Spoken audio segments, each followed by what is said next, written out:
Oi, bora dar uma espiada no carrinho de compras do governo brasileiro?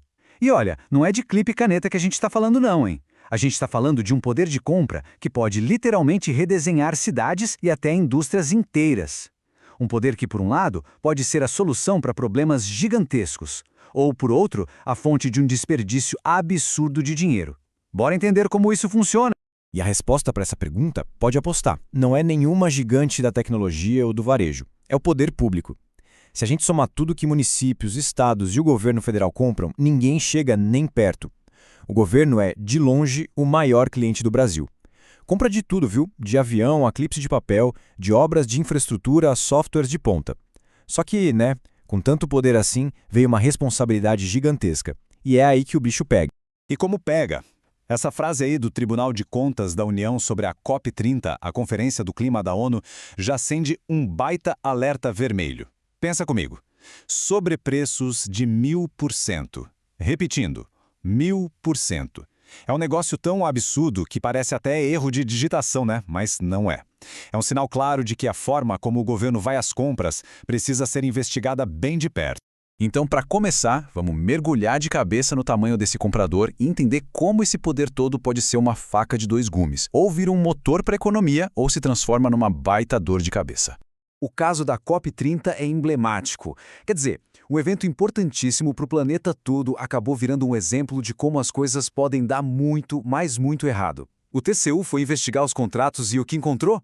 Itens básicos como cadeiras e impressoras com preços inflados em centenas e até 1000%. A malandragem era a seguinte: as empresas chegavam com um preço lá embaixo na licitação para ganhar e depois, na hora de revender serviços ou alugar espaços, metiam a faca com preços abusivos. Uma coisa compensava a outra e quem pagava a conta, claro, era o dinheiro público. Mas por que uma coisa dessas acontece? Para a gente entender de verdade, a gente precisa olhar para a cultura por trás das compras do governo no Brasil. Um sistema que, historicamente, foi todo construído em cima de um sentimento, o medo de errar. E esse é o pulo do gato. Durante décadas, a lógica foi criar um processo super rígido, super detalhado, para ser, na teoria, a prova de falhas. Uma aversão total a qualquer tipo de risco. O foco não era achar a melhor solução para o problema da população. No fim das contas, a preocupação maior era blindar o gestor público de qualquer possível problema com a justiça lá na frente. E essa distorção cria uma situação bem bizarra, né? De um lado, você tem o objetivo super nobre de resolver um problema real da sociedade. Do outro, a prática é focada só em cumprir o rito, em seguir a lei à risca, mesmo que o resultado final seja um desastre. O processo vira mais importante que o resultado. O como fazer simplesmente engorre o porquê fazer. O resultado disso? Bom, o especialista Paulo Henrique Gomes Marques resumiu perfeitamente. A gente acaba com contratos lindos no papel que seguiram todas as regrinhas, mas que na vida real não servem para nada. É o famoso enxugar gelo com dinheiro público. E o pior, como o erro não é admitido, ninguém aprende com ele. Ok, o cenário parece ruim, né? Mas e se existisse um outro caminho? É aqui que a gente começa a ver uma luz no fim do túnel, uma mudança de mentalidade que está começando a acontecer e que dá ao governo uma coisa nova: o direito de experimentar. Imagina só a cena. Em vez do governo tentar adivinhar qual a solução perfeita e escrever um manual de 300 páginas cheio de especificações, ele simplesmente chega e fala: olha, meu problema é esse aqui. Quem tem uma boa ideia para resolver, vem cá testar. É uma virada de chave. Parar de comprar coisas e começar a comprar soluções. E o mais legal é que isso não é só uma ideia no ar, não. A ferramenta para fazer isso já existe e tem nome. É o CPSI, ou Contrato Público para Solução Inovadora. Ele veio com o marco legal das startups e, na prática, é como se fosse uma licença para inovar, sabe? Uma permissão para que o gestor público possa testar diferentes caminhos antes de apostar todas as fichas e milhões de reais numa única solução. E não é bagunça não, viu? O processo é super organizado. Primeiro, o governo joga o desafio na mesa. Depois, várias empresas vêm, apresentam suas ideias e testam na prática. Aí, com base em dados reais, o governo avalia o que funcionou de verdade e só então, com segurança, pode fechar um contrato maior com quem realmente mostrou resultado. É um jeito muito mais inteligente e seguro de inovar. E isso já está acontecendo na prática em vários lugares.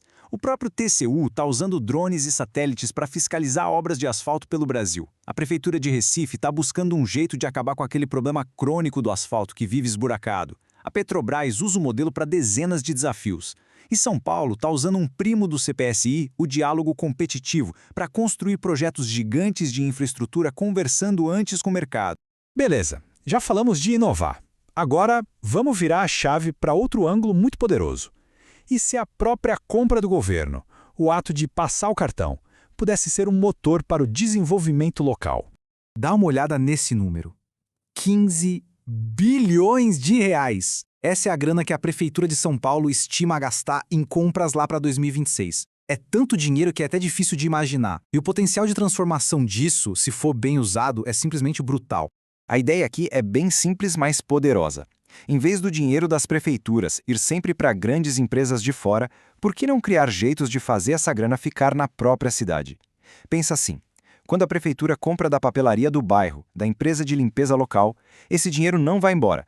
Ele fica ali, circulando, vira salário, vira outra compra e a comunidade inteira cresce junto. É exatamente isso que programas como o Cidade Empreendedora do Sebrae tentam fazer. Eles ajudam as prefeituras a, dentro da lei, claro, priorizar os fornecedores da região. A meta, como a gente vê aqui no exemplo de Mato Grosso do Sul, é garantir que uma parte gorda do bolo, tipo uns 40%, vá para os pequenos negócios da própria região, transformando o imposto que a gente paga em desenvolvimento para a nossa própria cidade. Certo, inovar é ótimo, comprar local é fantástico, mas nada disso se sustenta sem uma peça final que é crucial: a fiscalização. Garantir que tudo isso seja usado do jeito certo é o que faz a roda girar de verdade. E quando a gente fala em fiscalizar, existe uma escolha fundamental a ser feita. O que é melhor, apagar o incêndio ou evitar que o fogo comece? A resposta parece óbvia, né? Mas na prática, a gente vê os dois modelos acontecendo. E para entender a diferença, basta olhar para esses dois exemplos. É o dia e a noite. De um lado, o Tribunal de Contas do Acre, que agiu antes, olhou mais de 200 licitações, achou os problemas e, na ponta do lápis, evitou um prejuízo de quase 32 milhões de reais. Do outro lado, o caso da COP30, que a gente já viu. A fiscalização chegou depois da festa. Encontrou o rombo de 1000%, mas aí, o dinheiro já tinha ido embora. A primeira abordagem economiza grana e ensina ao gestor a fazer certo. A segunda, muitas vezes, só aponta o culpado depois que o estrago já está feito. Percebe? A gente está falando de uma mudança de chave mental que é gigantesca. É sair da lógica de comprar o mais barato para entrar na lógica de contratar a melhor solução. E isso abre um leque de possibilidades que a gente mal começou a explorar. A questão que fica é, quando o maior comprador do país finalmente aprender a comprar soluções e não só coisas, quais serão os próximos grandes problemas do Brasil que a gente vai conseguir resolver? A gente está só no começo dessa história.